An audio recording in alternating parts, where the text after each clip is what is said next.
Le prêtre avait commencé son éloge funèbre, sa voix grave résonnant dans la petite église, emplie d'un silence pesant.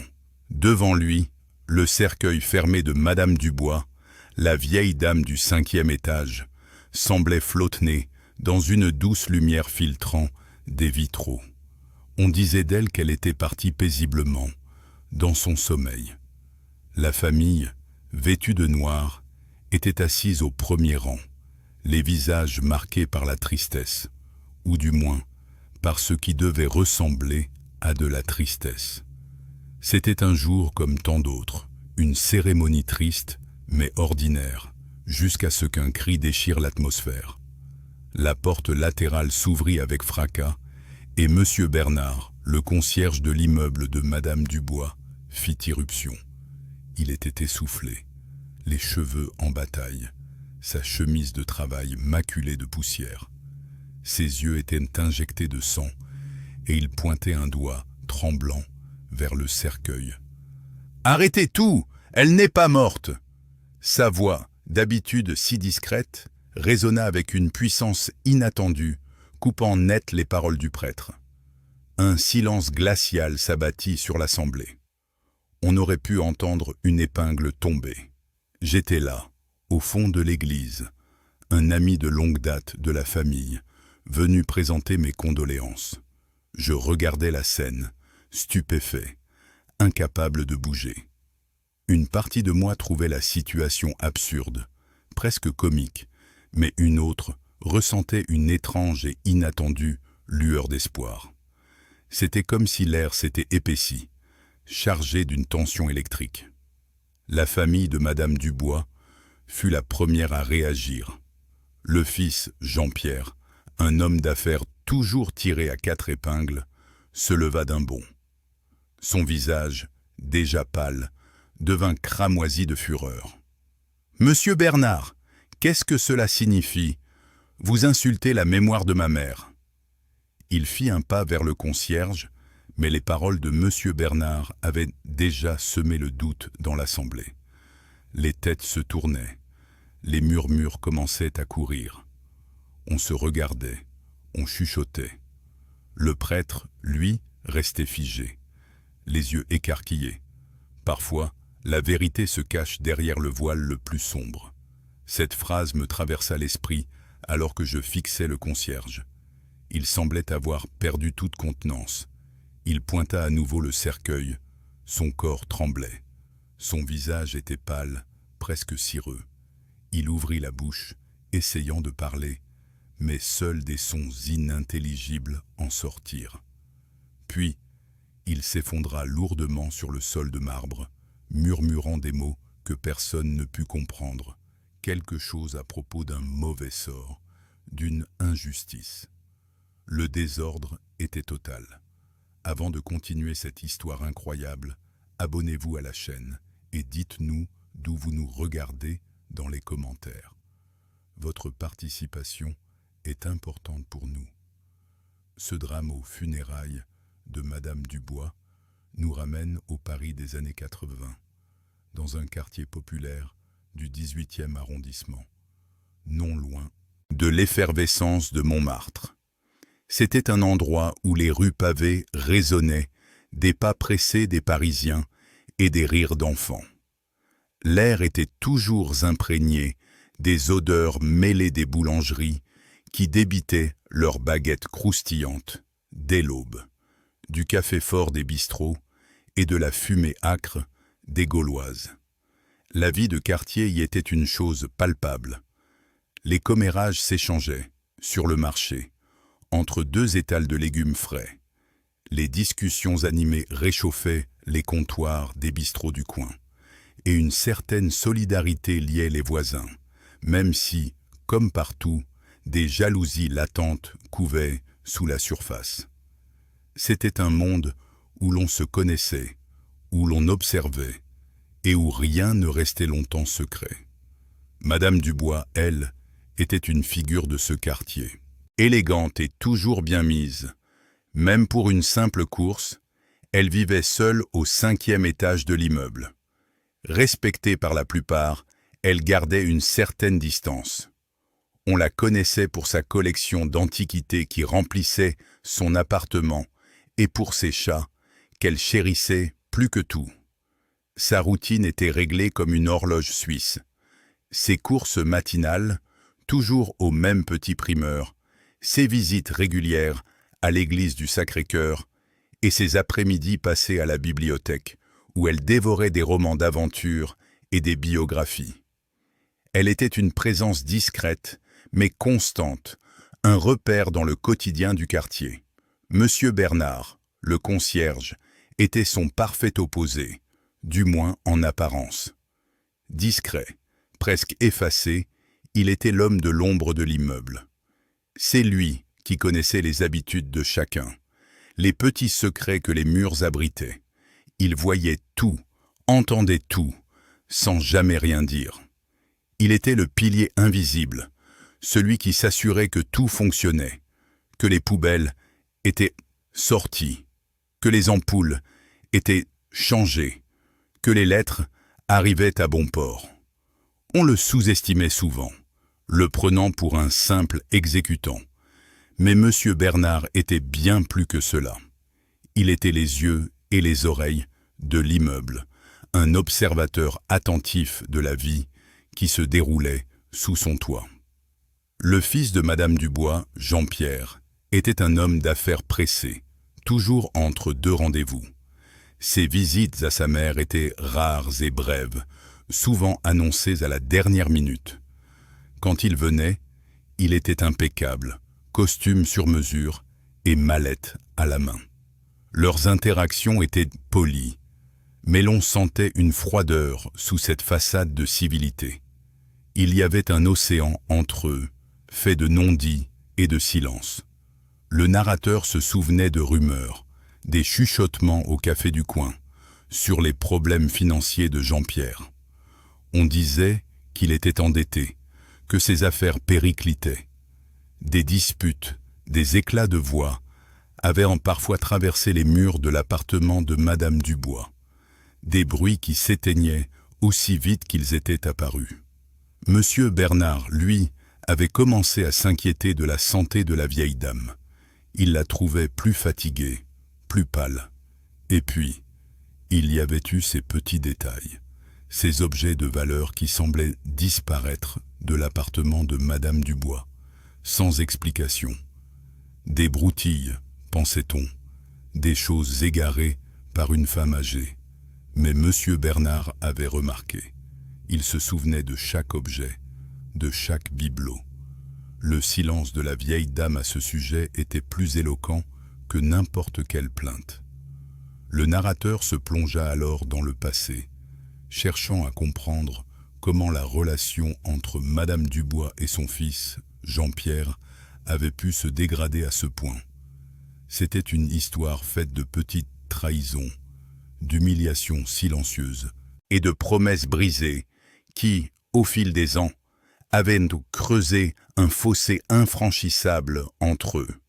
Ce n'était pas un événement unique, mais une série d'épreuves qui avaient érodé leur lien, le réduisant à une coquille vide, polie en surface, mais corrodée à l'intérieur. Il se souvenait d'épisodes où Jean-Pierre avait, sans le vouloir ou le faire exprès, minimisé les réalisations de sa mère.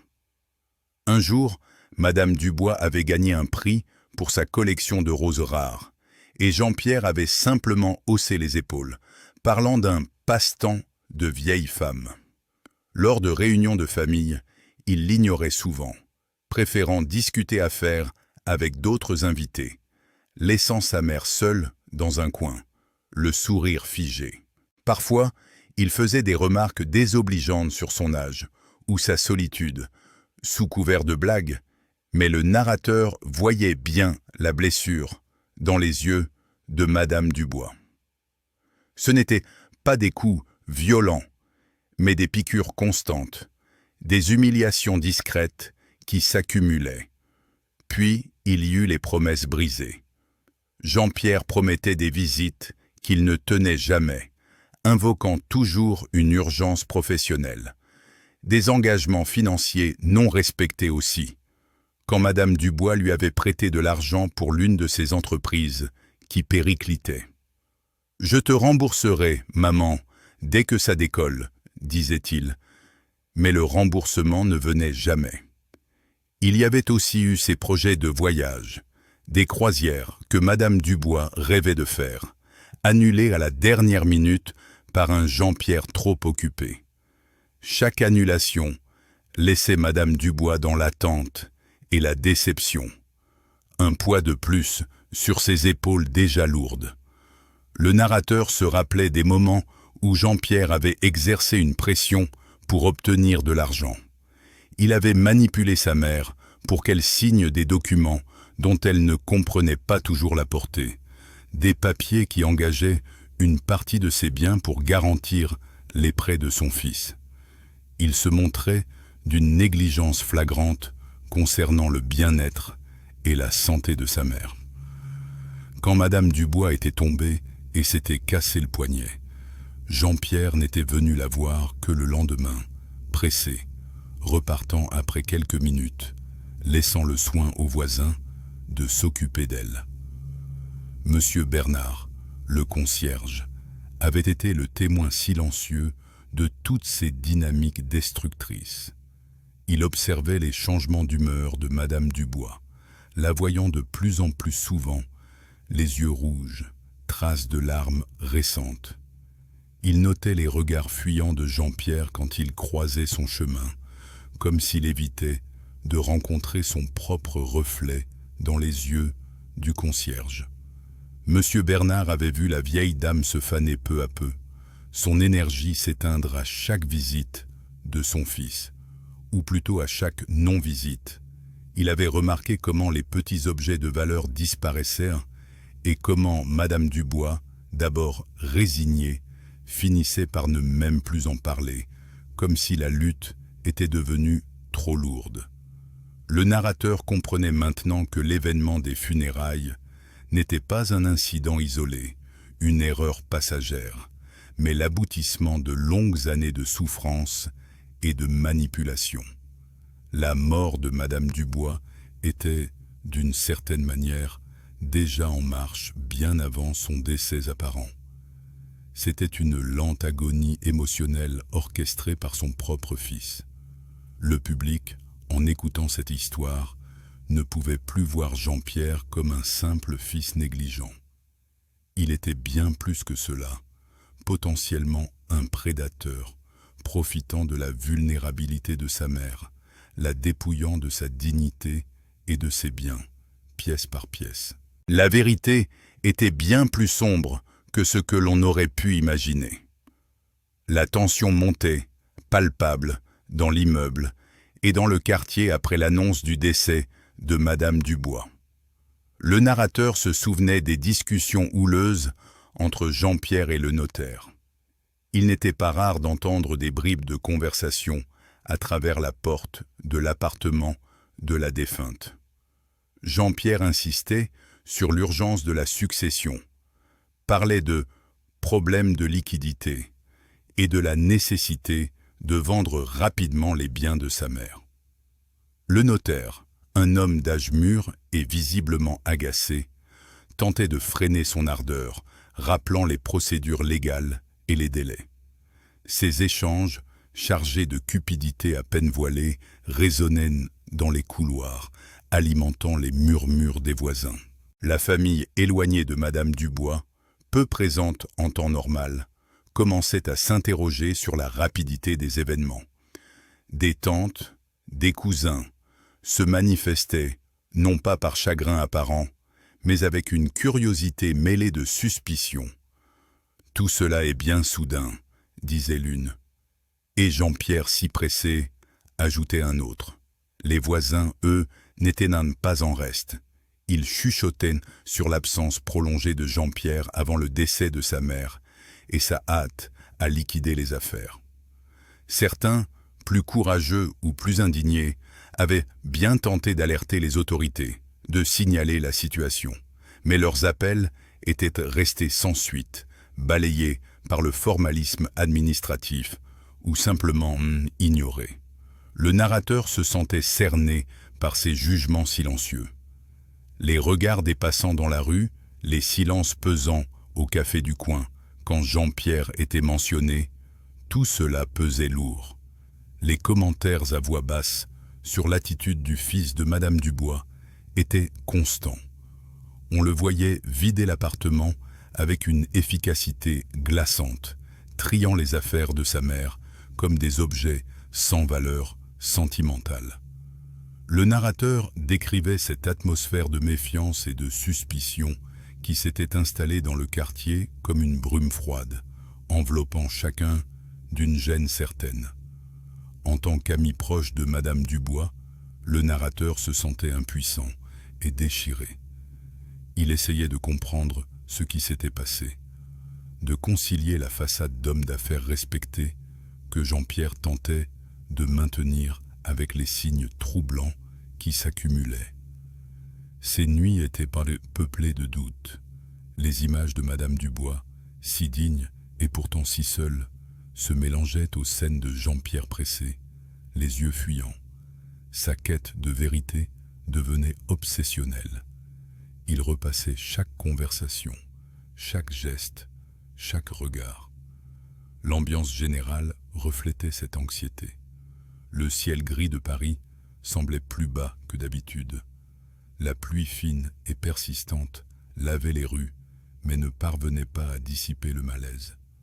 Les rues silencieuses la nuit, les bruits lointains des ambulances, tout renforçait ce sentiment d'oppression et d'urgence. Le narrateur sentait au plus profond de lui-même que quelque chose de grave était sur le point d'être révélé, que cette histoire, loin d'être close, venait tout juste de commencer. Il y avait une tension dans l'air, une attente lourde, comme avant un orage. Et au milieu de tout cela, le silence de M. Bernard, le concierge, était le plus lourd de tous.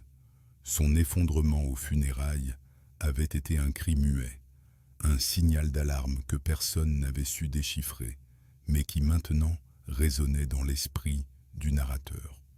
L'effondrement de M. Bernard aux funérailles avait été un choc pour tous, mais c'était pour le narrateur le signal qu'il attendait, la pièce manquante d'un puzzle macabre. Le concierge, après avoir été pris en charge par les secours, fut emmené à l'hôpital le plus proche. Le narrateur, rongé par l'inquiétude et le besoin de comprendre, se précipita à son chevet dès que les visites furent autorisées. Monsieur Bernard était faible, son visage pâle et marqué, mais il y avait dans ses yeux une détermination nouvelle, une urgence qui n'avait jamais été là auparavant. Dans un état de lucidité temporaire, comme si le poids du secret l'avait libéré, le concierge commença à parler d'une voix rauque, parfois entrecoupée de tout. Ce qu'il révéla glaça le sang du narrateur. Madame Dubois n'était pas morte d'une cause naturelle, elle avait été empoisonnée. Monsieur Bernard l'avait vu. Il avait été témoin, impuissant, de l'acte odieux. Quelques jours avant le décès de Madame Dubois, il avait aperçu Jean-Pierre administrer une substance à sa mère, sous le prétexte de lui donner ses médicaments habituels. Le concierge avait remarqué que le liquide avait une couleur et une consistance étranges, mais il n'avait pas osé intervenir à ce moment-là, craignant les représailles de Jean-Pierre, qu'il avait déjà menacé par le passé de le faire renvoyer. Monsieur Bernard expliqua qu'il avait également été témoin de la falsification de documents par Jean-Pierre.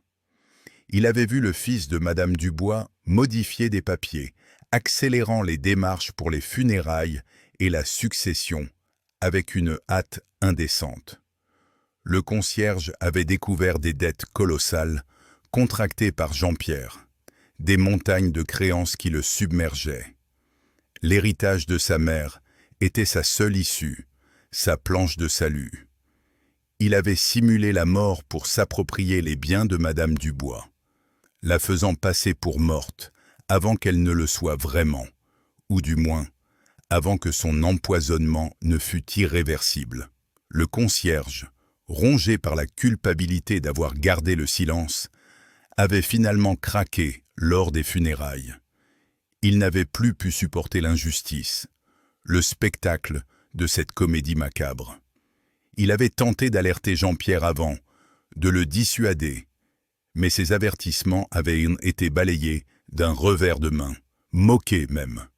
Jean-Pierre avait menacé M. Bernard de tout faire pour qu'il perde son emploi et son logement s'il osait interférer dans ses affaires familiales. Le concierge, un homme simple et craintif, avait reculé, mais le poids de son silence avait fini par le briser. Armé de ces informations, le narrateur savait qu'il ne pouvait plus rester inactif. La décision était drastique, mais nécessaire. Il contacta immédiatement la police, fournissant le témoignage détaillé de M. Bernard. Ensuite, il prit rendez-vous avec un avocat, exposant toutes les preuves qu'il avait recueillies, la ICRIAL, les disparitions d'objets de valeur dans l'appartement de Madame Dubois, les discussions tendues qu'il avait entendues entre mère et fils, les rumeurs persistantes sur les dettes de Jean-Pierre. Le choc de cette révélation était immense. Le narrateur se sentait à la fois horrifié par la cruauté insoupçonnée de Jean-Pierre et soulagé que la vérité soit enfin sur le point d'éclater. La mort de Madame Dubois prenait une toute autre dimension. Ce n'était pas une fin naturelle, mais le résultat d'une trahison ignoble, d'un acte de barbarie motivé par la cupidité. Le narrateur sentait le poids de la responsabilité sur ses épaules, mais aussi une détermination inébranlable à rendre justice à son ami. Le combat ne faisait que commencer. La police, alertée par le narrateur, ouvrit immédiatement une enquête. Les voisins et amis de Madame Dubois, jusque-là hésitants, se sentirent enfin autorisés à parler. Leurs témoignages convergèrent, confirmant les agissements suspects de Jean-Pierre. Certains, rongés par le remords, avouèrent avoir été témoins de scènes tendues, de la détresse de Madame Dubois, mais n'avaient pas osé intervenir, craignant les représailles du FI. D'autres, simplement choqués par la révélation de l'empoisonnement, se sentaient coupables de n'avoir rien dit plus tôt, d'avoir ignoré les signes. Jean-Pierre fut arrêté. L'autopsie du corps de Madame Dubois révéla sans équivoque la présence de substances toxiques, confirmant les dires de M. Bernard. Le procès fut rapide, l'évidence accablante. Le narrateur assista à chaque audience, témoin de l'humiliation publique de Jean-Pierre. L'homme d'affaires respecté n'était plus qu'une ombre, son visage marqué par la peur et le déshonneur. Sa défense, basée sur la négation et la calomnie envers M. Bernard, s'effondra face aux preuves irréfutables et aux témoignages concordants. Jean-Pierre fut condamné pour meurtre et fraude. Sa chute morale et sociale était totale, son image réduite en miettes. Pendant ce temps, M. Bernard se rétablissait lentement à l'hôpital. Le narrateur lui rendait visite régulièrement, le remerciant pour son courage. Le concierge, d'abord affaibli et silencieux, retrouva peu à peu ses forces, et avec elles, une certaine dignité. Il fut salué par le quartier comme un héros, l'homme qui avait osé briser le silence. Sa bravoure avait permis de rendre justice à Madame Dubois. Le narrateur, de son côté, ressentait un profond sentiment d'accomplissement.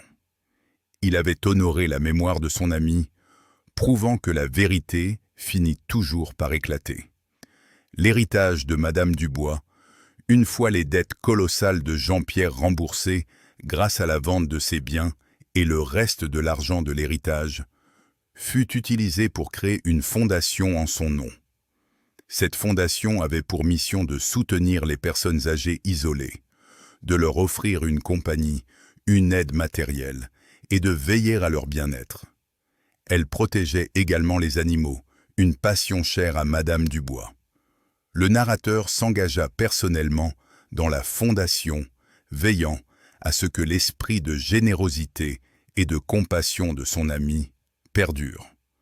Cette histoire fut une dure leçon sur la nature humaine, sur la cupidité qui peut aveugler les cœurs les plus proches, sur la vulnérabilité des personnes âgées face à l'isolement et à la manipulation. Mais elle souligna aussi l'importance de l'observation, du courage d'agir et de la solidarité.